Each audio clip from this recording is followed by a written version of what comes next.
A very good morning to all of you. দেখো আজকে সকালবেলাতেও হালকা হালকা বৃষ্টি পড়ছে, কি সুন্দর একটা ওয়েদার। এখন চারিদিকে এতটা সবুজ দেখতে পাওয়াটাও ভাগ্যের ব্যাপার, কিন্তু আমরা জানলা খুললে এরকম একটা সবুজ বাগান দেখতে পাই। এই বাগানটা যদিও আমাদের নিজেদেরই, এখানে সব রকমের ফলের গাছই আছে এবং পাশে একটা পুকুরও আছে। যাই হোক, আমরা সকালবেলায় চা নিয়ে বসে পড়েছি। জেনারেলি সকালবেলা চা খাওয়ার সময় পায় না, আজকে একটু দেরিতে বেরোবে বলে সময় পেয়েছে। এদিকে ব্রেডগুলোকে টোস্ট করতে বসিয়ে দিয়েছি একটু বাটার দিয়ে, টিফিনে নিয়ে যাবে। আর এইদিকে হচ্ছে ডিম ভাজা, কারণ আজকে আমাদের খিচুড়ির সাথে ডিম ভাজা না হলে তো খিচুড়ি জমবে না। আর এইদিকে যে ব্রেডটা আমি টোস্ট করতে বসিয়ে দিয়েছিলাম সেই প্যানেই দিয়ে দিয়েছি একটা ডিম। এতেই দুটো টোস্ট দিয়ে দেব, আমার ব্রেকফাস্ট হয়ে যাবে। ওই দেখো হয়ে গেল আমার চটজলদি ব্রেকফাস্ট। এইরকম ব্রেকফাস্ট তোমাদের কার কার পছন্দ অবশ্যই আমাকে জানাবে, কিন্তু আমাদের তো খুবই পছন্দ। ছোটবেলায় মাঝে মাঝে এটা টিফিনে নিয়ে যেতাম, যেদিন টিফিনে এটা পেতাম সেদিন তো আলাদাই আনন্দ।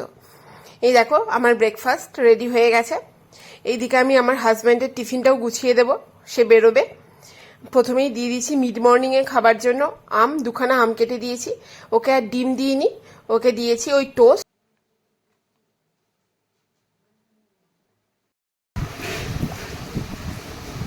কি কি খাচ্ছ বলো?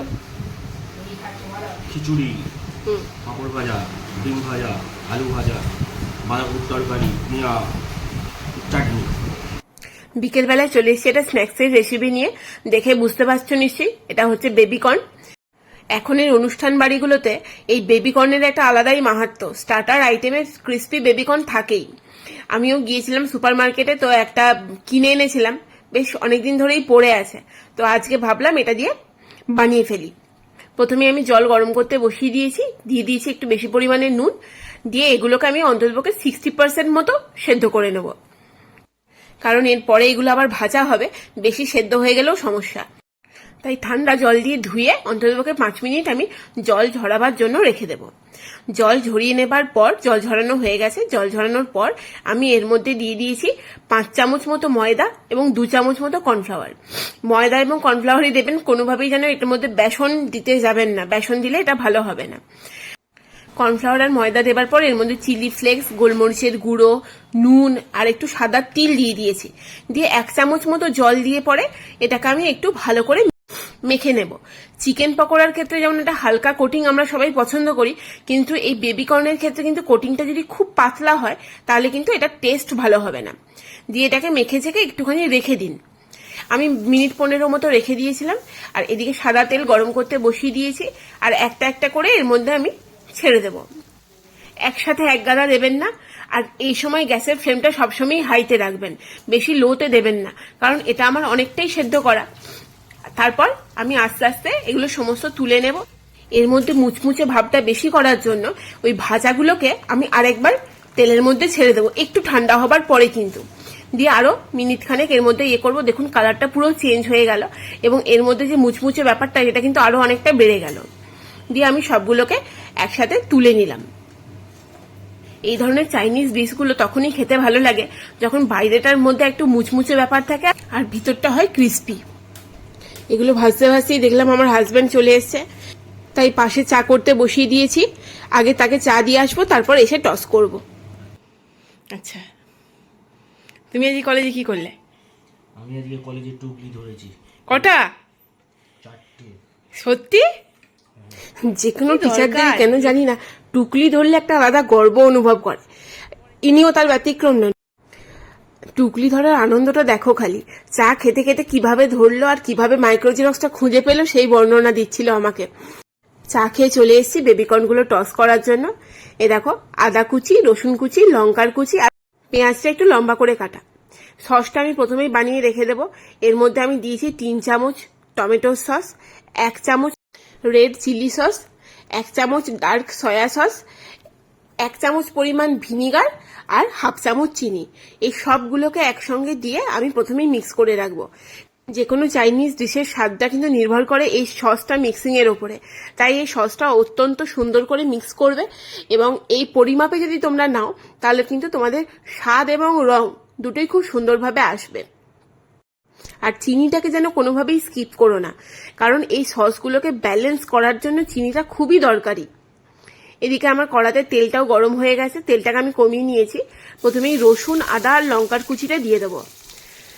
এইগুলো একটুখানি তেলের সাথে একটু ভাজা হবে, বেশিক্ষণ নয়, 30 থেকে 40 সেকেন্ড মতো। আমি একটু নাড়াচাড়া করে নিচ্ছি যাতে ফ্লেভারটাও তেলের মধ্যে খুব ভালোভাবে ছড়িয়ে যায়। এরপর ওই যে পেঁয়াজটা ছিল, ওই পেঁয়াজটাও আমি ওই তেলের মধ্যে দিয়ে দিচ্ছি। এই সময় গ্যাসের ফ্লেমটা যেন কোনোভাবেই কমাবেন না। যে কোনো চাইনিজ ডিশ রান্না করার সময় যদি আপনি গ্যাসের ফ্লেমটা হাই না রাখেন তাহলে কিন্তু সেই স্বাদ আসবে না, আর এগুলো একটু বেশি কুক হয়ে যেতে পারে। গ্যাসের ফ্লেমটা বাড়িয়ে রাখবেন আর অনবরত নাড়তে থাকবেন। পেঁয়াজটা একটু ভাজা হয়ে গেলে আমি আগে থেকে ভেজে রাখা বেবিকর্নগুলো দিয়ে দিলাম এর মধ্যে। দিয়ে পরে আবার খানিকক্ষণ নাড়াচাড়া করব। নাড়াচাড়া করে আমি আগে থেকে যে সসটা প্রিপেয়ার করে রেখেছিলাম সেই সসটা এটার মধ্যে দিয়ে দেব। আর ওই বাটিটা ধুয়ে একটুখানি জল আমি ওটার সাথে অ্যাড করব, খুব বেশি নয় কিন্তু। এরপর এটাকে ক্রমাগত নেড়ে যাবেন এবং আবার বলছি গ্যাসের ফ্লেমটা কিন্তু সবসময় হাইতে রাখবেন। আমি একটু টেস্ট করে দেখেছি যে একটু চিনিটা আর একটু কম আছে, চিনিটা আর একটু দিয়ে দিয়েছি। যেহেতু এটা একটা স্টার্টার ডিশ, এটা কিন্তু খুব শুকনো টাইপের হয়, আপনি পুরো জলটা কিন্তু ভালো করে শুকিয়ে নেবেন। আর একটুখানি ওপর থেকে দিয়ে দিয়েছি সাদা তিল। যদিও এটা একটা স্ন্যাক্স আইটেম, কিন্তু আমরা রাত্রিবেলায় খাবারটা একটু তাড়াতাড়ি খাই। আমাদের ডিনার ম্যাক্সিমাম 7:30টার মধ্যে খাওয়া হয়ে যায়, তার জন্য আর এটা খেয়ে পরে ডিনার খাওয়া সম্ভব নয়। আমরা এটা রুটির সাথেই খেয়ে নেব। এখন ওই 7:15-20 মতো বাজে, আমি চলে এসেছি ডিনার সার্ভ করার জন্য। আমি এবং আমার হাজব্যান্ড দুজনে একটু তাড়াতাড়ি খেয়ে নিই, একসাথেই খাবারটা আমাদের বেড়ে নিচ্ছি। ওই দেখো আজকে রান্না করেছি যে বেবিকর্নটা, ওই বেবিকর্নটা নিয়ে নিয়েছি। আগের দিনে ছানা শীতল ছিল, সেটা নিয়ে নিয়েছি 2টো। আর রাত্রিবেলায় তরকারি হয়েছিল আলু পটলের তরকারি, সেই সবগুলো আমি এক জায়গায় নিয়ে নিয়েছি। আর একটা প্লেটে করে নিয়ে নিয়েছি 3টে রুটি। তারপর আমরা দুজনে মিলে ডিনারটা কমপ্লিট করে ফেললাম। ডিনার করতে করতে প্রতিদিনই আমাদের একটা ছোটখাটো যুদ্ধ হয়ে যায়, সেটা হচ্ছে মশারি টাঙানো নিয়ে। আমি টাঙাতে চাই না আর সে টাঙাতে চায়। যাই হোক, আমি সমস্ত পরিষ্কার করে উপরে এসে যখন দেখি তার মশারি টাঙানো হয়ে গেছে। যাই হোক, সে টাঙাকে যাক, আমাকে তো টাঙাতে হয়নি। মশারি ছাড়া শুতে কি অসুবিধা হয়? মশারি ছাড়া লোকের ঘুমানো উচিত নয়, অস্বাস্থ্যকর। বাবা, এখন ডেঙ্গু হচ্ছে প্রচন্ড, ওই জন্য মশারি সর্বদা জরুরি। ভাবেই আজকের আমাদের গোটা দিনটা কেটে গেল। যদি তোমাদের আমাদের এই ব্লগটা ভালো লেগে থাকে তাহলে অবশ্যই লাইক কমেন্ট করবে আর সাবস্ক্রাইব করতে যেন ভুলো না। আমি মৌসুমী, আর আমার এই চ্যানেলের নাম হলো অগোছালো মৌসুমী।